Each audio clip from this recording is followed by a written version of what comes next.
Gathered family of God, we rejoice in God's provision and His care.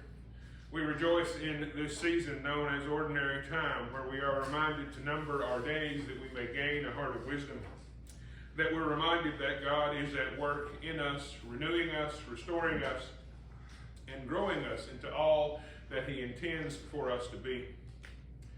With that in mind, let us hear these words from Scripture. Let us be encouraged and empowered as we hear this reading from Deuteronomy, the 7th chapter, beginning at verse 12, going down through verse 19. If you heed these ordinances by diligently observing them, the Lord your God will maintain with you the covenant loyalty that He swore to your ancestors. He will love you, bless you, and multiply you. He will bless the fruit of your womb and the fruit of your ground, your grain and your wine and your oil, the increase of your cattle and the issue of your flock, in the land that He swore to your ancestors to give you. You shall be the most blessed of people, with neither sterility nor barrenness among you or your livestock. The Lord will turn away from you illness, all the dread of diseases of all the dread of Egypt that you experienced. He will not inflict on you, but He will lay them all on those who you hate. You shall devour all the peoples that the Lord your God is giving over to you, showing them no pity. You shall not serve their gods, for that would be a snare to you. If you say to yourself, these nations are more numerous than I, how can I dispose them? Do not be afraid of them.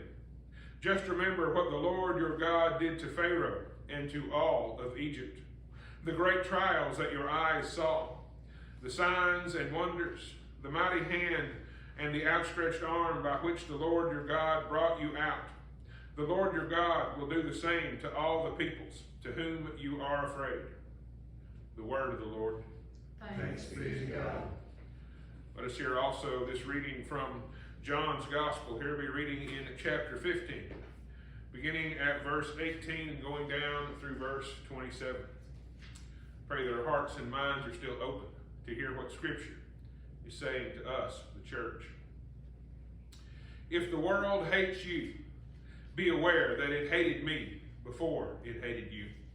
If you belong to the world would love you as its own.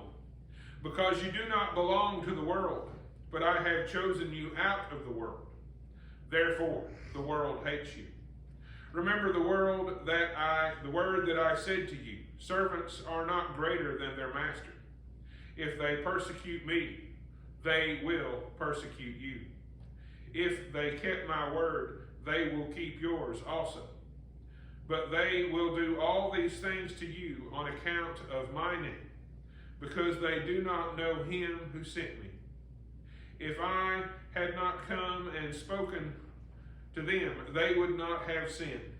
But now they have no excuse for their sin.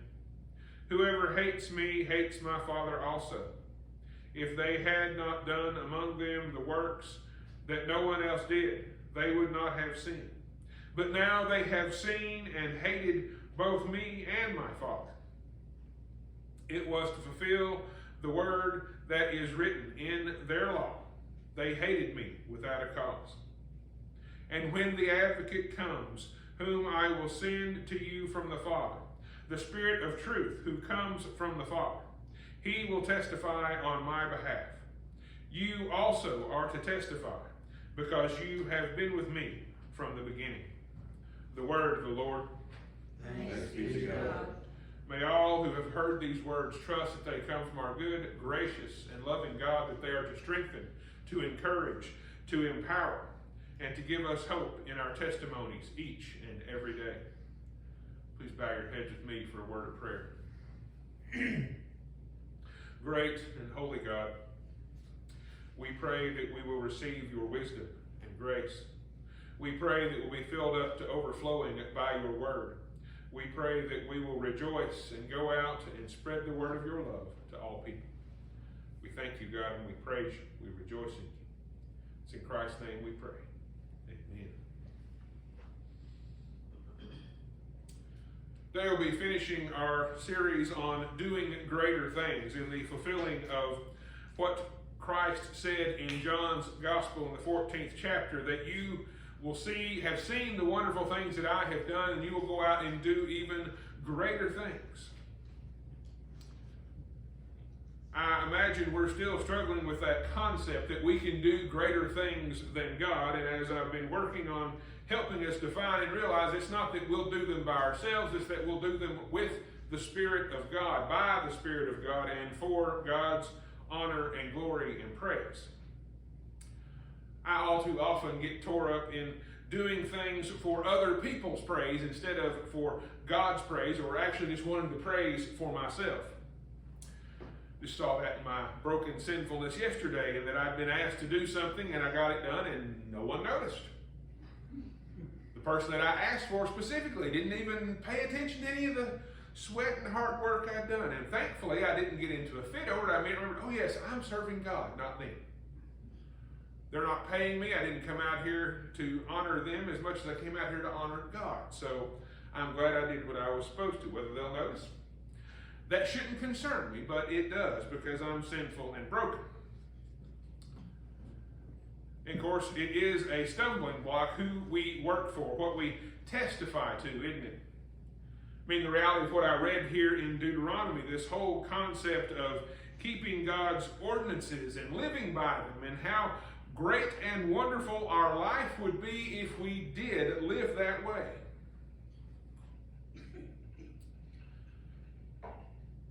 Before you start thinking, I must not be a true child of the King because of all these things that happened to me. I have sickness, I have struggles, I have problems. Like, yes, and remember too that you're sinful and broken.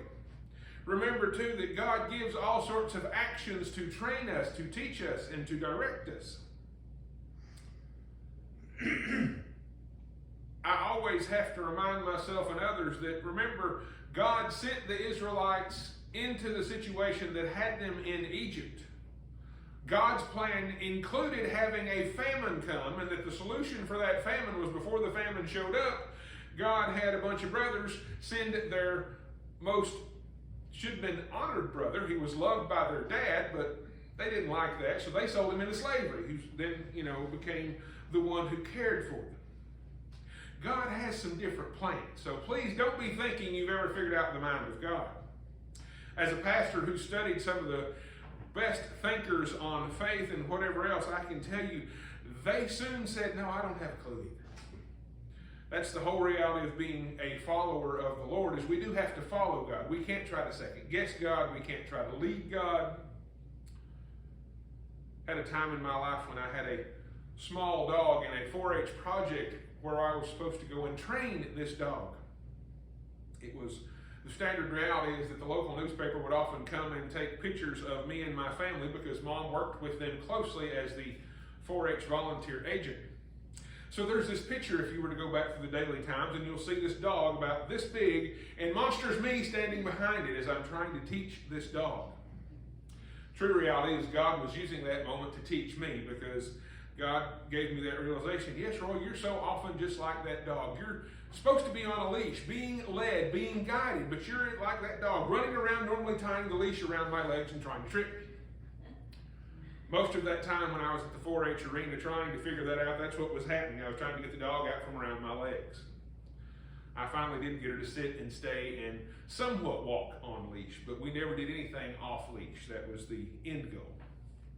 She was pretty much doing what she wanted, when she wanted, as long as she wanted. If that's how you feel about your life, you might want to take that lesson for yourself. Are you trying to lead God and direct God? That's the reality of our testimony.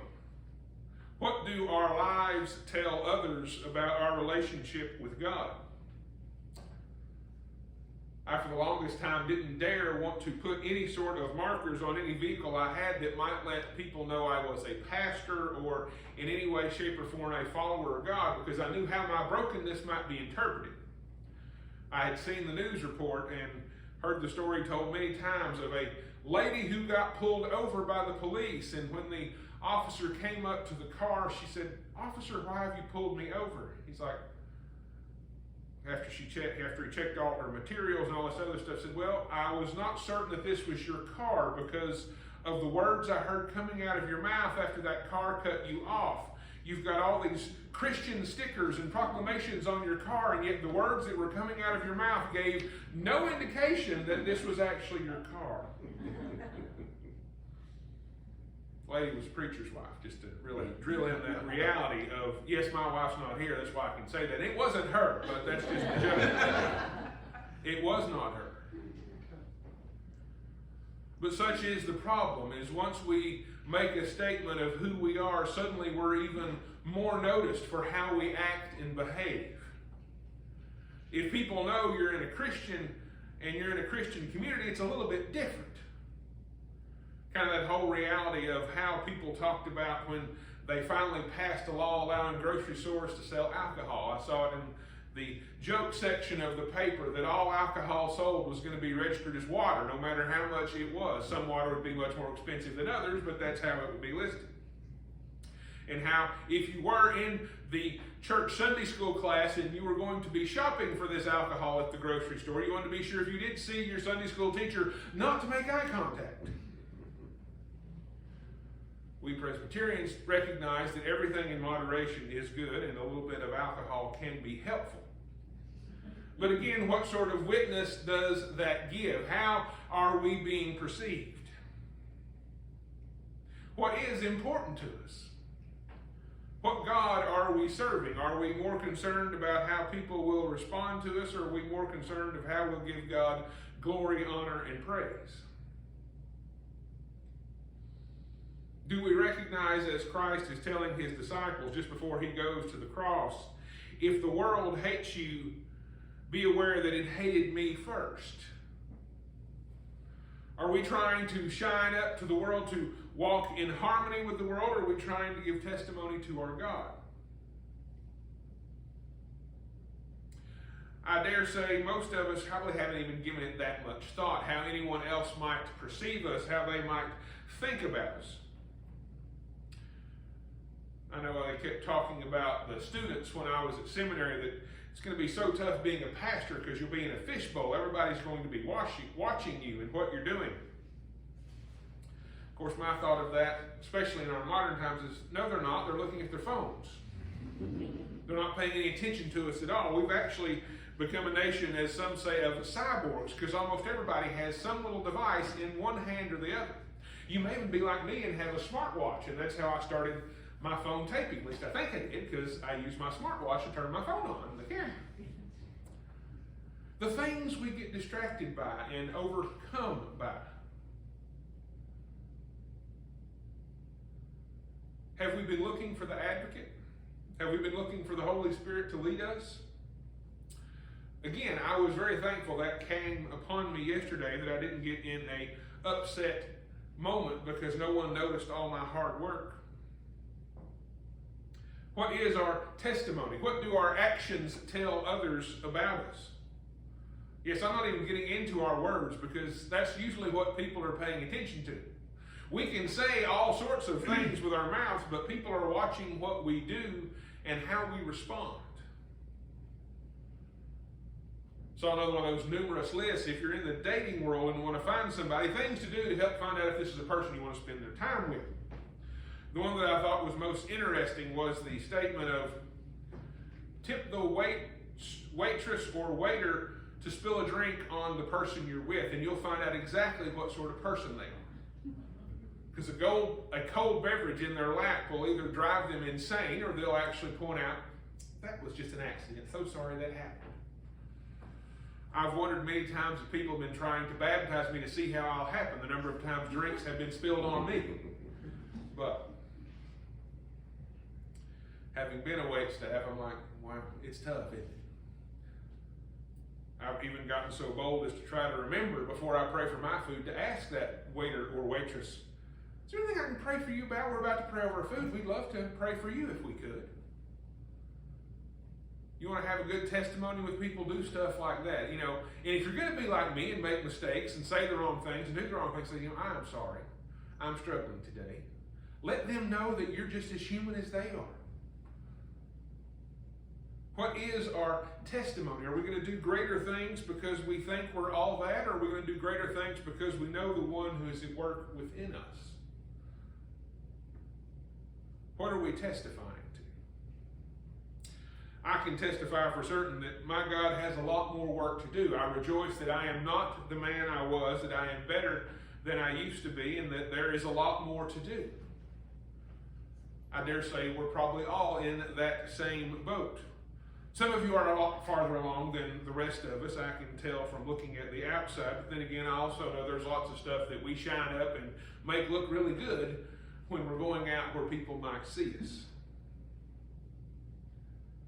I mean, that's the upside of being a person who testifies to God's grace and how God is working, is you don't have to have it all together. You don't have to be perfect. You don't have to worry about what other people are thinking, because you know God has you and is caring for you. Be who God has made you to be. Rejoice in that grace. Testify that His love is greater than all your brokenness, all your weakness, all your failings. Don't set up for yourself some standard that not even God could live up to. I mean, God talks about His simple ways, His humbleness. If we put everybody on a high pedestal, we're not letting them be themselves or letting God be God.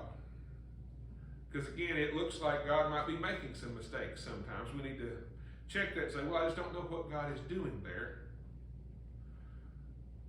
To be mindful that God does have hardships in our lives. Again, we talk about being an overcomer.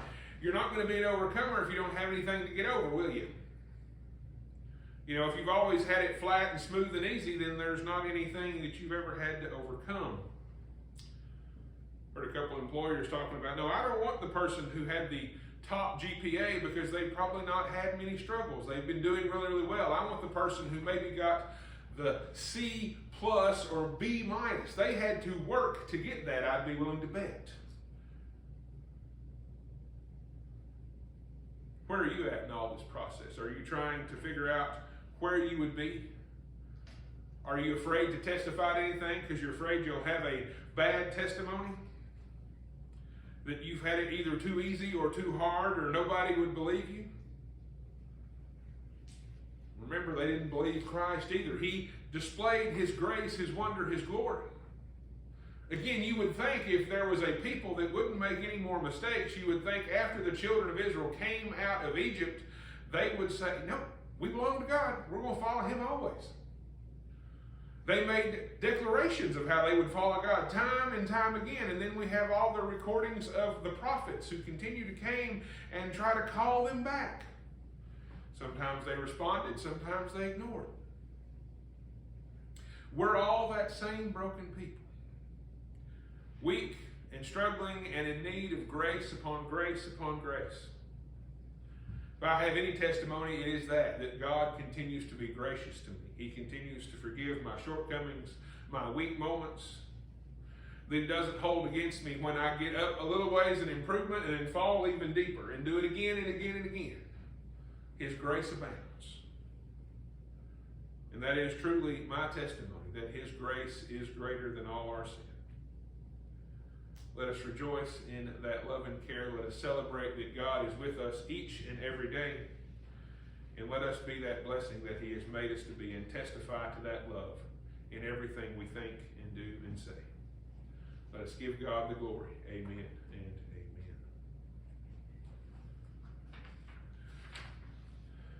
Gathered family, I invite you to stand if you are able and join in our statement of faith, the 100th song.